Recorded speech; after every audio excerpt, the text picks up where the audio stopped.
Hi. Thank you, Stephanie, for such an incredible honor. Thank you, Speaker Pelosi, for being Speaker Pelosi. Thank you to the service staff that's helping make sure all of you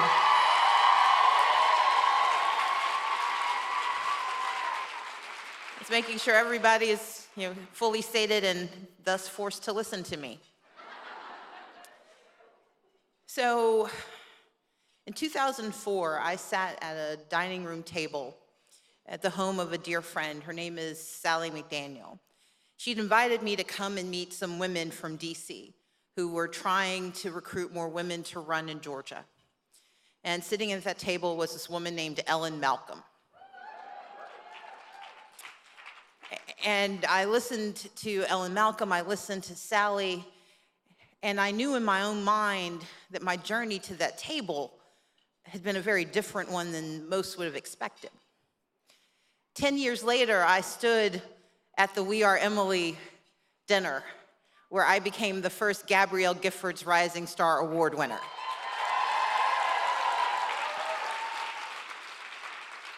And as I accepted that award from the extraordinary Gabrielle Giffords, I reflected again on how strange my journey had been. Because you see, long before I knew of Emily's List, before I'd become a person who could become We Are Emily's award winner, I was a student at Spelman College. And in 1994, I was sitting in my dorm room talking to my friend Danielle. Danielle and I had a common bond because of our shared Methodist faith. We were activists on our campus, but we had a difference of opinion. She was telling me about volunteer work she was doing at a clinic in downtown Atlanta at Planned Parenthood. Well, at the time, I was confused because we had a shared faith and I didn't understand how she could work for Planned Parenthood. I said, doesn't that violate your faith? And we had a good relationship where we could talk to each other, where we didn't allow our differences to divide us. And in fact, in that moment, I said, tell me why you do this. And she shared stories with me about the young women that she got to counsel, about the young men that she got to help, about the families she helped plan, and about the women who had to make choices they hadn't expected, and how it was her God-given responsibility to make sure they made the best choices for themselves and their families.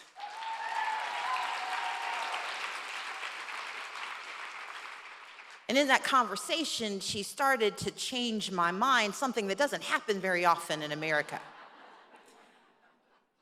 Because we're taught that our differences are supposed to divide us, that our beliefs are supposed to be inviolate, that we're not supposed to grow and learn and change. And in the conversation with Danielle, I began to change. Because what I realized is that our differences could make us better people when we were willing to learn. And it was the beginning of a conversation that led me to recognizing that despite what I had believed, I'm not just pro-choice, I'm Emily's List pro-choice.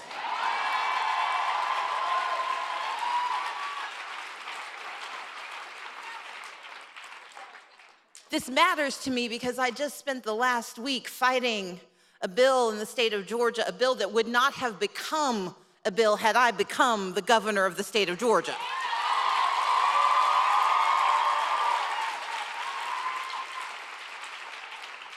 And I realized that difference is one of those things that we cling to justify the differences between us, that we say diversity is a problem, identity is a challenge, that because we are different, we are not supposed to be able to be together. But I recognize that Emily's List knows better, because Emily's List has learned to harness difference and to make it powerful. Because when you have Sharice Davids and Kendra Horn and Lucy McBath, when you have Nancy Pelosi, and when you have not one, not two, not three, but 4 women of the U.S. Senate running for the presidency of the United States.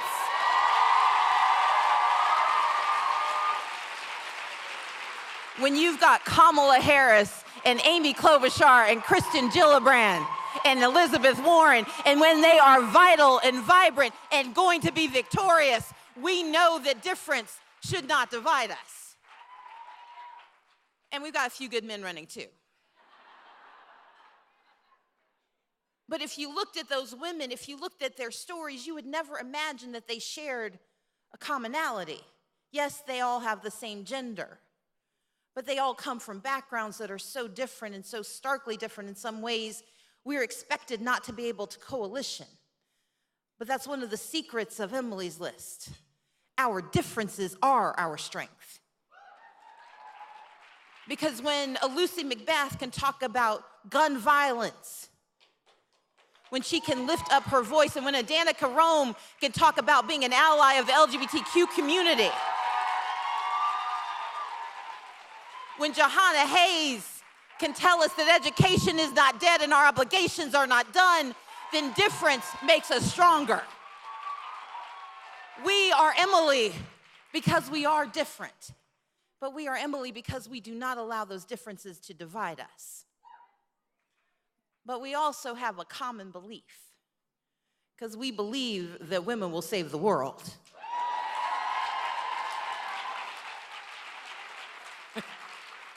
We know Speaker Pelosi's done it at least 4 times since lunch.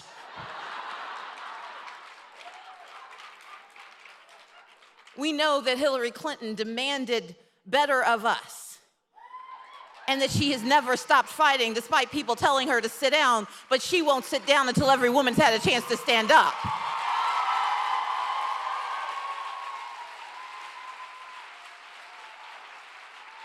We know that our common belief in a woman's bodily autonomy doesn't begin and end with her reproductive health. It's also her right. It's also her right to a paycheck that isn't missing some zeros.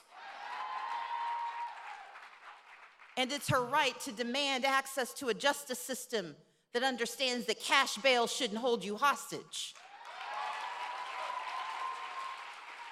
We have a common belief that women like Letitia James should be leading the conversation in New York.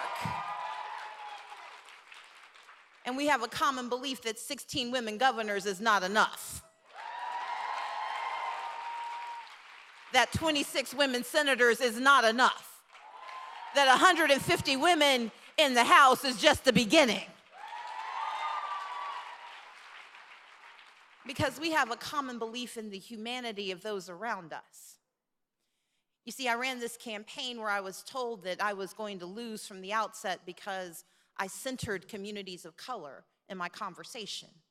I talked about marginalized people, people I may not have shared a common bond with on the surface, but because my humanity has been challenged, I understood their concerns. I knew I could talk about the documented and the undocumented, and then they will take it out of context and turn it into anything they want, but that my responsibility was to speak up.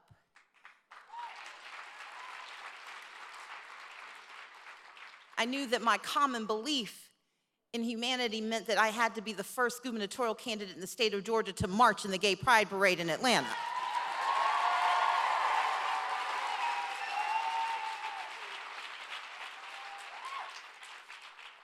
And I knew that my common belief that the Constitution, while an incredibly important document, does not justify silence on gun violence, meant that I could talk about gun safety in the state of Georgia.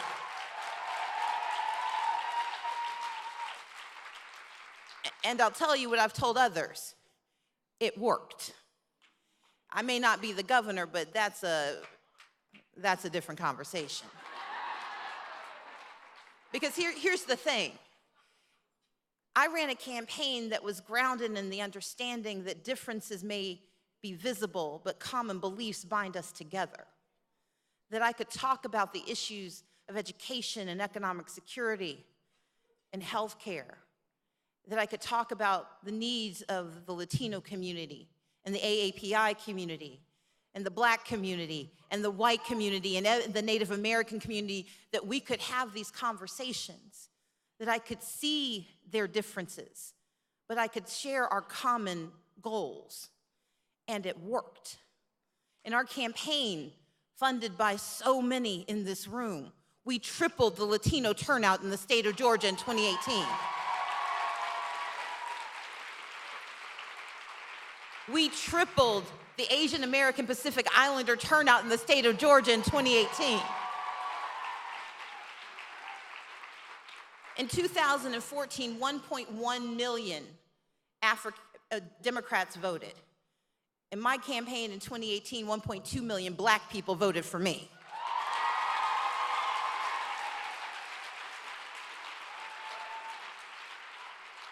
We increased the youth participation rates in the state of Georgia by 139%. And we did all of those things despite being warned, Ann and Karen, being warned by those on the outside that we would lose white voters. Well, by the time the votes were counted, I'd increased the white share of the Democratic Party vote for the first time in a generation.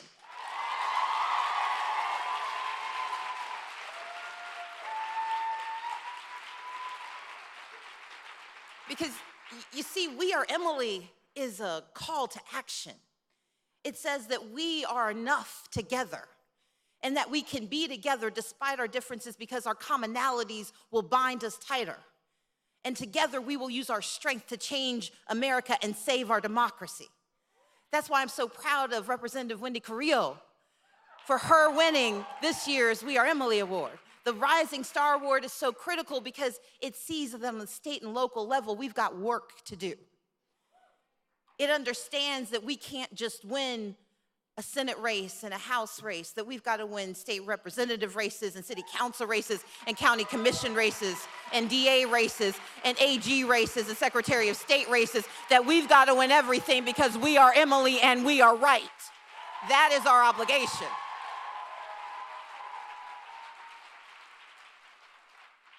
But we also know that the other side is working hard, that voter suppression is real.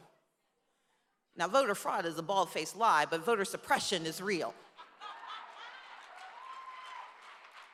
We know that when you can't register to vote and expect to stay on the rolls, then voter suppression is real. We know when they shut down your polling places or put them on the outskirts of town where they know the bus doesn't go, voter suppression is real. We know when they require a signature match for your absentee ballot to be counted. My signature doesn't match from Kroger to CVS.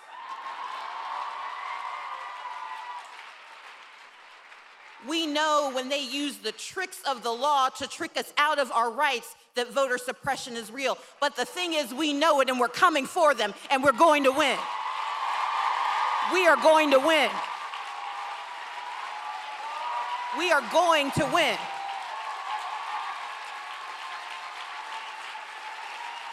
Because we have leaders.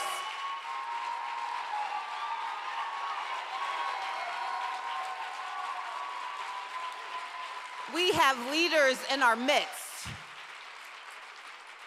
We have leaders who understand that we deserve a fair fight, but the other side's not gonna fight fair. And so we're gonna send our best into the army. And that army of women that Emily's List will convene, will march forward, and we will demand the right to vote. We will deal with voter ID, but we will not consent, and we will not concede to anything other than justice and right in our right to vote. That is our responsibility. And luckily, we've got warriors like Nancy Pelosi and Marcia Fudge and Terry Sewell doing the work. And we've got good men in the Senate like Chuck Schumer standing up.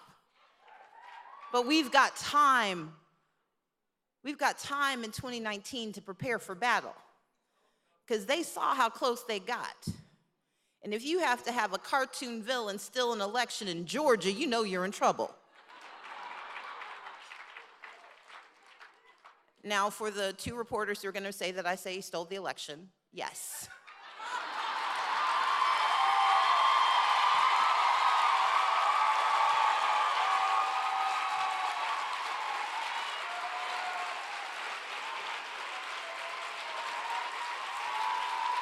But here's the thing.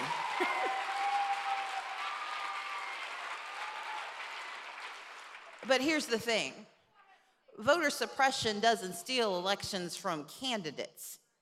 It steals choices from voters. It steals voices from the parents of children.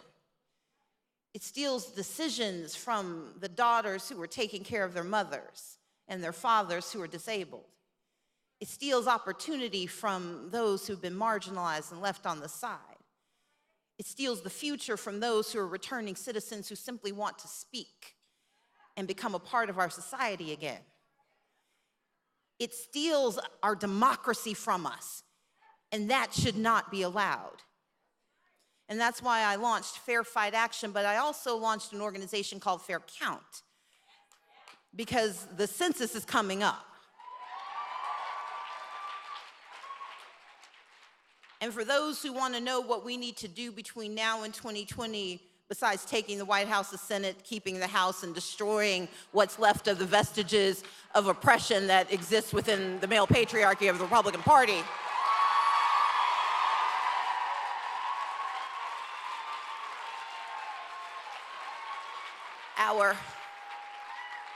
our other job is to make certain that every soul in America is counted. Because when people are counted in the census, then they count. We get reapportionment that leads to the end of a gerrymandering that actually truly reflects the composition of the United States in the US Congress. We get children who are taken out of overcrowded schools because they are finally apportioned the resources they deserve. We have roads that go into communities that get ignored. And we change opportunity for the better. We have a fight on our hands, a fight for 2020, but it's also a fight for our future, because there will be no climate change defenders if we don't get to speak up.